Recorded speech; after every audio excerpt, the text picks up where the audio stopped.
this segment, we will start a discussion about the different types of WBC cells. Okay, I have tabulated the differences that are being found in the different WBC cells here. Okay, so starting off with the percentage of the WBC, that is various types of WBC cells are found in the human blood system.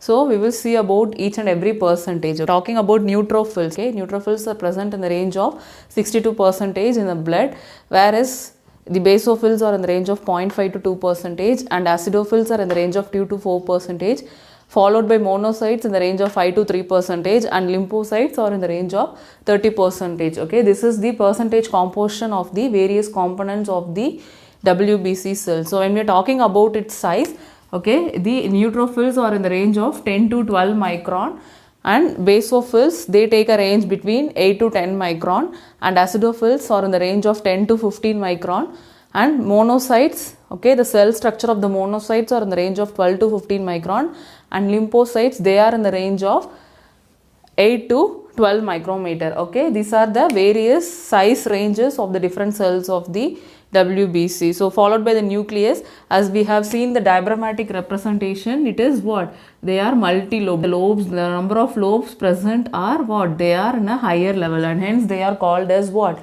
Multi-lobed. Okay, we know that WBC cells are nucleated and they have different types and shapes of nucleus found. Okay, so when you're talking about neutrophils, they are multi-lobed because they are having different number of lobes found. When we are talking about the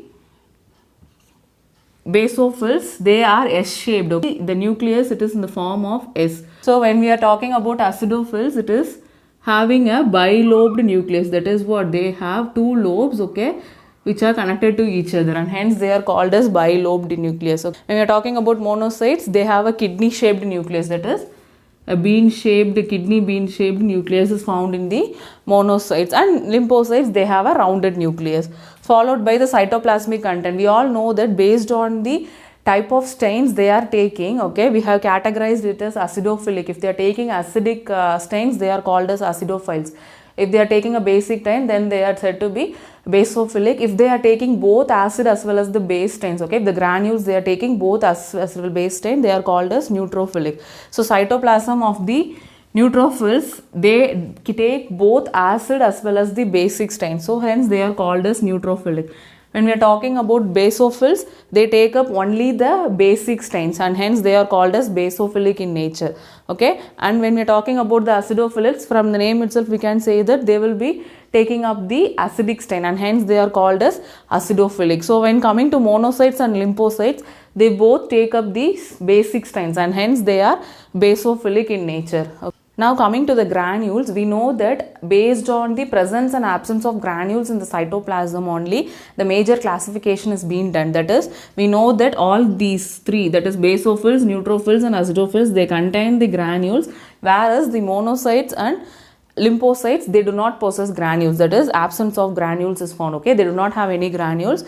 So now coming to its lifespan, they each and every cells, they take up different lifespans. Okay, I have listed the lifespans. Okay, please look on to the lifespan. So for neutrophils it is 10 to 12 hours, basophils it is 8 to 12 hours, for acidophils it is 14 hours, for monocytes it's 10 to 20 hours, and for lymphocytes it takes months or even years to get to complete its lifespan. Okay, now coming into formation, the formation is nothing but the place where the production of the cells are going to be done.